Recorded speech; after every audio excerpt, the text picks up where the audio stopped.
UP और उत्तराखंड की खबरों के लिए एबीपी गंगा को सब्सक्राइब करें और बेल आइकन दबाएं। नमस्कार। कर्नाटका के गवर्नर और मैसूर यूनिवर्सिटी के चांसलर श्री वजुभाई वाला जी, कर्नाटका के शिक्षा मंत्री डॉक्टर श्री एन अश्वत्थ नारायण जी, मैसूर विश्वविद्यालय के कुलपति प्रोफेसर जी हेमंत कुमार जी, इस कार्यक्रम में उपस्थित सभी शिक्षकगण, छात्र छात्राएं, अभिभावकगण, देवी और सज्जनों, सबसे पहले आप सभी को मैसूरू दशहरा नाड़ हब्बा की अनंत अनंत शुभकामनाएं।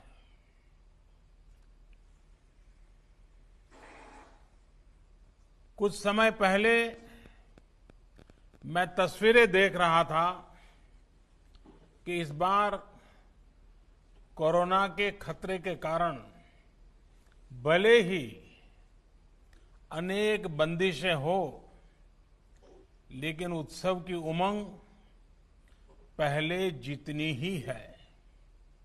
हालांकि इस उमंग में कुछ दिन पहले हुई भारी बारिश ने रुकावट डालने की कोशिश की है।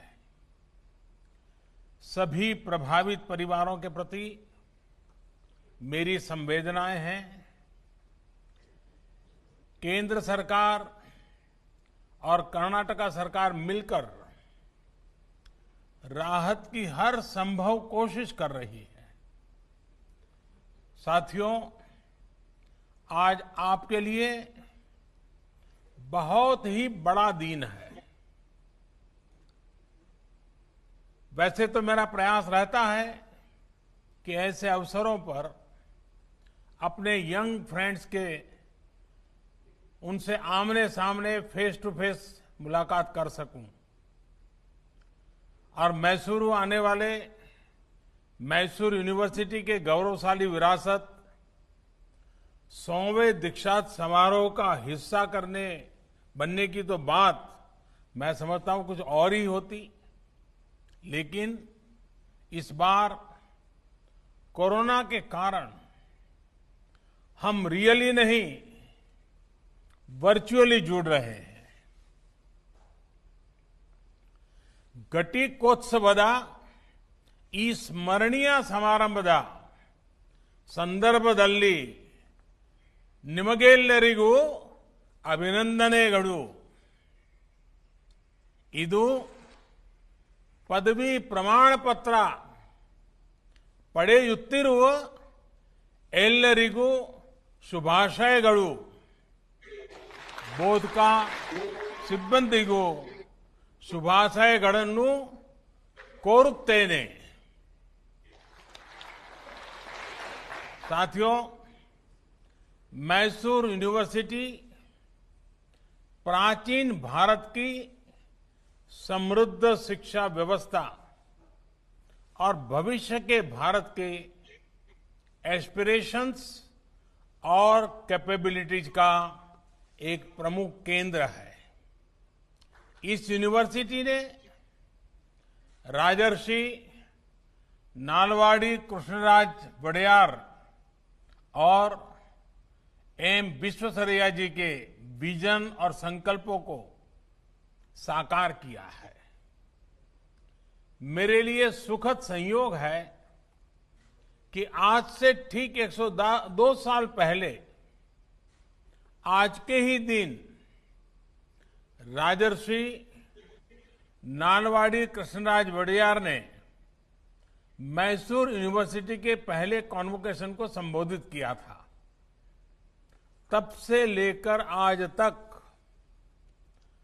रत्नगर्भा प्रांगण, इस रत्नगर्भा प्रांगण ने ऐसे अनेक साथियों को ऐसे ही कार्यक्रम में दीक्षा लेते हुए देखा है, जिनका राष्ट्र निर्माण में अहम योगदान रहा है।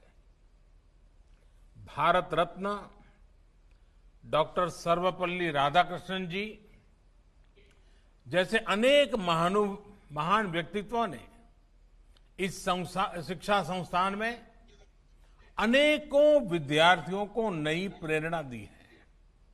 ऐसे में आप सभी पर, आपके परिवार के साथ साथ हम सभी का विश्वास भी अधिक है और साथ साथ उम्मीदें भी अधिक है। आज आपकी यूनिवर्सिटी, आपके प्रोफेसर्स, टीचर्स आपको डिग्री के साथ साथ देश और समाज के प्रति आपकी जिम्मेदारी भी सौंप रहे हैं। साथियों, हमारे यहां शिक्षा और दीक्षा युवा जीवन के दो अहम पड़ाव माने जाते हैं।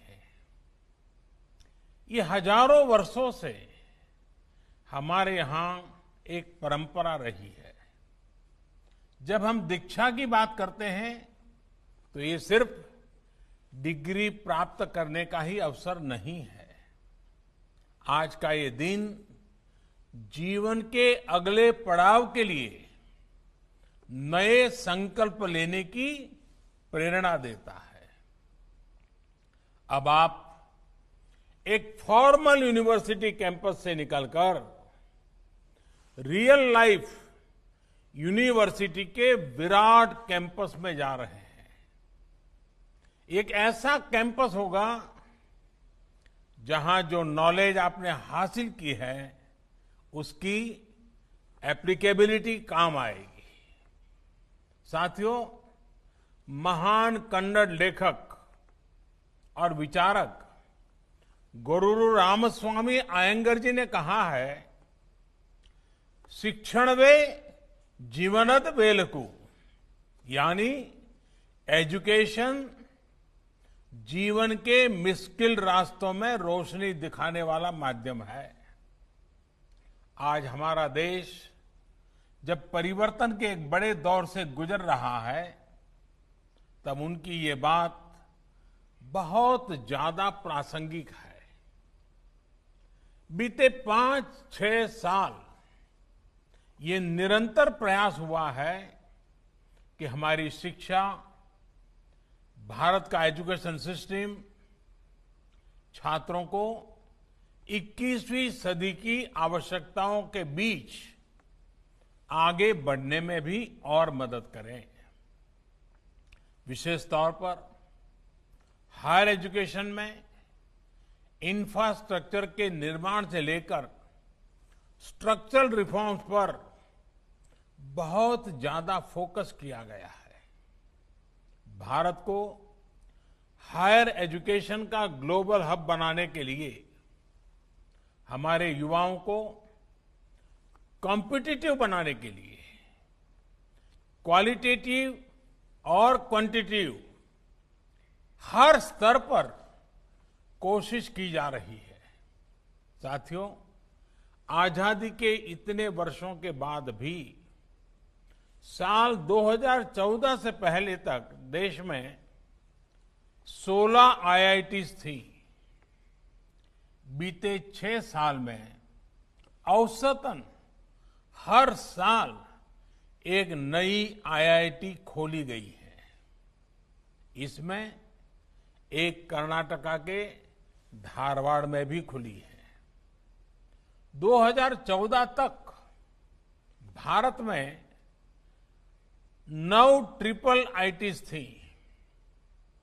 इसके बाद के 5 सालों में 16 ट्रिपल आईटी बनाई गई है। बीते 5-6 साल में 7 नए आईआईएम स्थापित किए गए हैं, जबकि उससे पहले देश में 13 आईआईएम ही थे। इसी तरह करीब 6 दशक तक देश में सिर्फ 7 एम्स देश में सेवाएं दे रहे थे।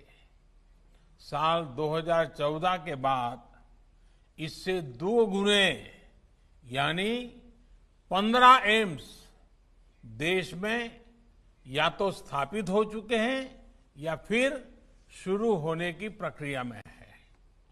साथियों, बीते 5-6 सालों से हायर एजुकेशन में जो प्रयास हो रहे हैं, ये प्रयास सिर्फ नए इंस्टीट्यूशन खोलने तक ही सीमित नहीं है।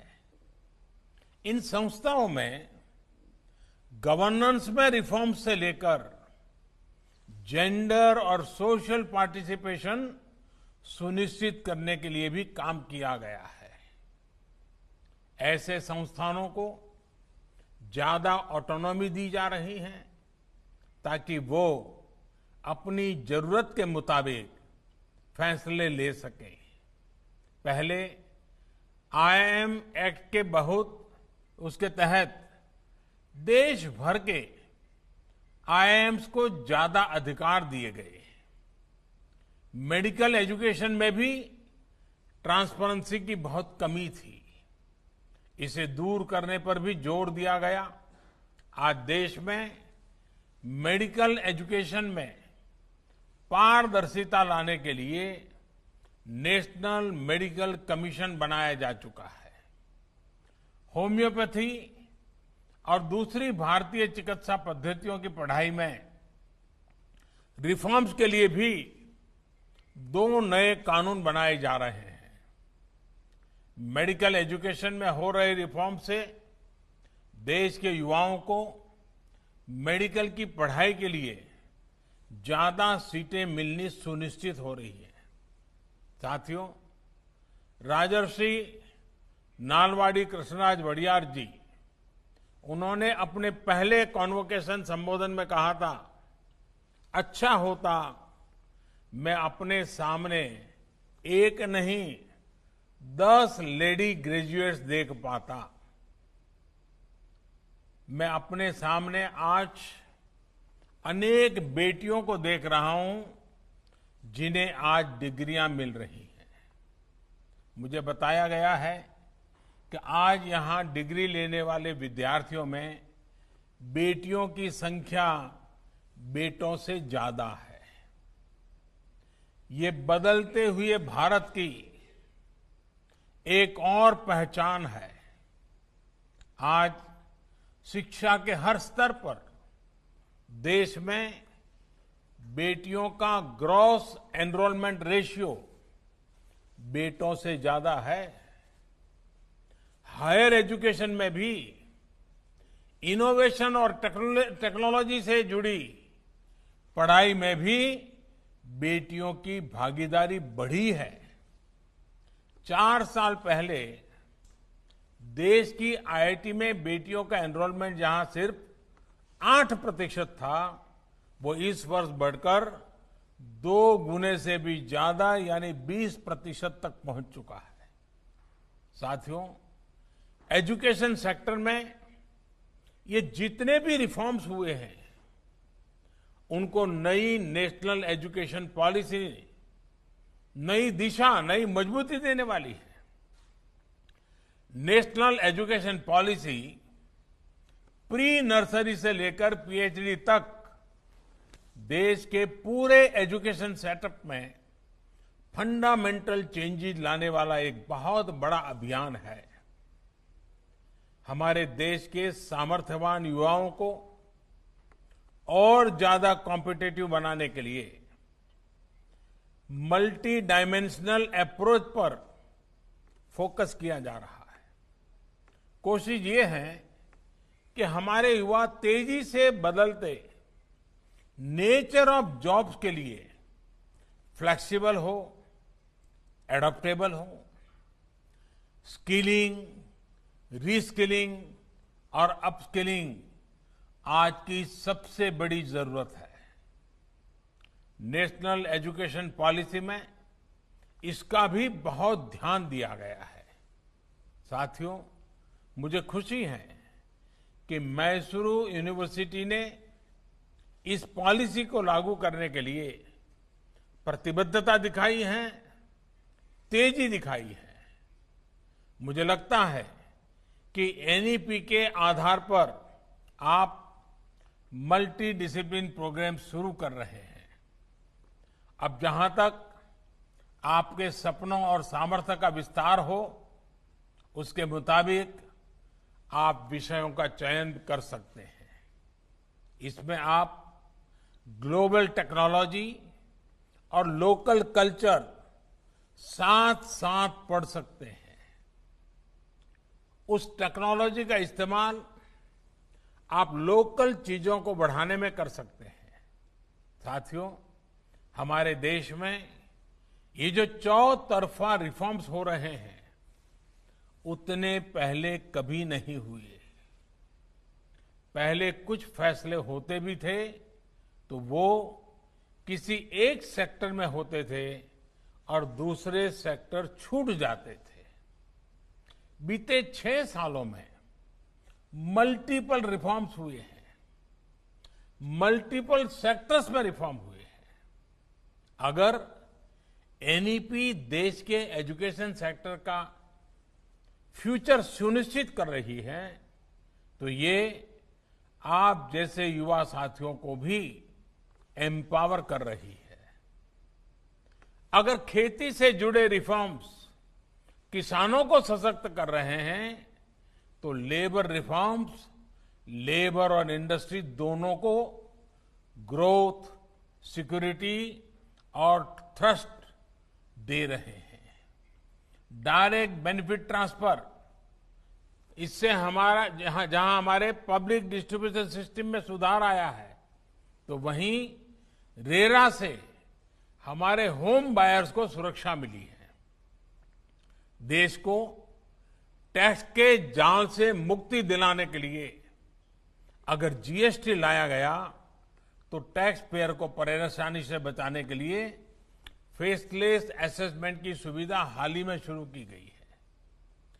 इंसॉल्वेंसी बैंक्रप्सी कोड, इससे जहां पहली बार इंसॉल्वेंसी के लिए एक लीगल फ्रेमवर्क बना, तो एफडीआई रिफॉर्म से हमारे यहां इन्वेस्टमेंट बढ़ रहा है। साथियों, आपने बीते 6-7 महीने में ये देखा होगा कि रिफॉर्म्स की गति और दायरा दोनों बढ़ रहा है। खेती हो, स्पेस हो, डिफेंस हो, एविएशन हो, लेबर हो, ऐसे हर सेक्टर में ग्रोथ के लिए जरूरी बदलाव किए जा रहे हैं। अब सवाल ये है कि आखिर ये किया क्यों जा रहा है?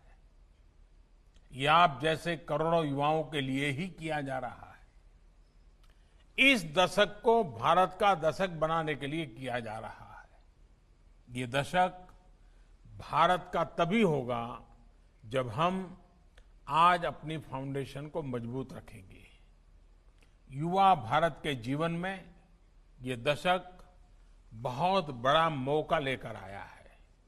साथियों, देश के बेहतरीन एजुकेशन इंस्टीट्यूट में से एक होने के नाते मैसूर यूनिवर्सिटी को भी हर नई स्थिति के हिसाब से इनोवेट करना होगा। पूर्व कुलपति महान कवि साहित्यकार कुवेम्पू जी ने यूनिवर्सिटी के मेन कैंपस को मान संगोत्री यानी मन का शाश्वत प्रवाह का जो नाम दिया था, उससे आपको निरंतर प्रेरणा प्राप्त करनी है। आपको incubation centres, technology development centres, industry academy linkage और इंटरडिसिप्लिनरी रिसर्च जैसे विषयों पर और ज्यादा फोकस करना होगा। यूनिवर्सिटी से ये भी अपेक्षा है कि वो कंटेम्पररी और ग्लोबल इश्यूज के साथ साथ लोकल कल्चर, लोकल आर्ट और हमारे सोशल इश्यूज से जुड़ी रिसर्च को बढ़ावा देने की अपनी परंपरा का और विस्तार करें। साथियों, आज जब इस महान कैंपस से बाहर निकल रहे हैं, तो मेरा आपसे एक और आग्रह है। आप में हर एक के पास जो अपनी ताकत है, अपना सामर्थ्य है, उसके आधार पर एक्सीलेंस अचीव करने की हमेशा कोशिश करें। आपको एक सीमित दायरे में, एक बॉक्स में ही फिट होने की कोई जरूरत नहीं है। हो सकता है कि जिस बॉक्स में फिट होने की आप कोशिश कर रहे हैं, वो बॉक्स आपके लिए बना ही ना हो। अपने लिए समय निकालिए, इंट्रोस्पेक्ट कीजिए, अपनी ताकत को पहचानिए और जमीन से जुड़ी हर उस चीज का अनुभव लीजिए जो लाइफ आपके सामने रख रही है। इससे आपको अपना आगे का मार्ग चुनने में बहुत मदद मिलेगी। न्यू इंडिया अवसरों की धरती है। कोरोना के इस संकट काल में भी आपने देखा होगा कि कितने ही नए स्टार्टअप्स हमारे नौजवानों ने खोले हैं। ये स्टार्टअप्स कर्नाटका ही नहीं, देश की भी बहुत बड़ी ताकत है। मुझे विश्वास है, असीम अवसरों की इस धरती पर आप अपने सामर्थ्य, अपनी प्रतिभा से देश के लिए बहुत कुछ करेंगे। आपका विकास सिर्फ आपका विकास नहीं होगा, देश का विकास होगा। आप आत्मनिर्भर बनेंगे तो देश भी आत्मनिर्भर बनेगा। एक बार फिर सभी साथियों को बेहतर भविष्य के लिए अनेक अनेक शुभकामनाएं देता हूं। बहुत बहुत धन्यवाद।